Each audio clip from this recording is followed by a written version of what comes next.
very night I dug up Shaka Zulu's bones. I don't talk about that night anymore, but since people keep posting myths about Shaka, I'll tell you what I saw. Back in 2014, I was part of a small archaeology crew near the KwaDukuza, where his grave supposedly lies. Officially, we were cataloging a 19th century artifact.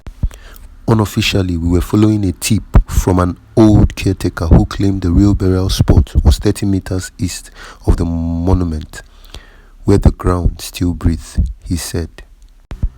At midnight, we found it, a stone ring half buried, marking a pit. Inside were bones, large, smooth, almost polished. But what made me freeze wasn't the skeleton, it was the bracelet around the wrist, iron, but scored with tiny carvings. The pattern matched the mark in a diary we'd been studying, Shaka's personal symbol, a triangle with 3 teeth. The diary, locked away in the Pitmaritz archive, never digitalized, mentioned a ritual he performed after his mother's death, how he cut that same symbol into his arm and buried the blood-soaked bracelet beside her body.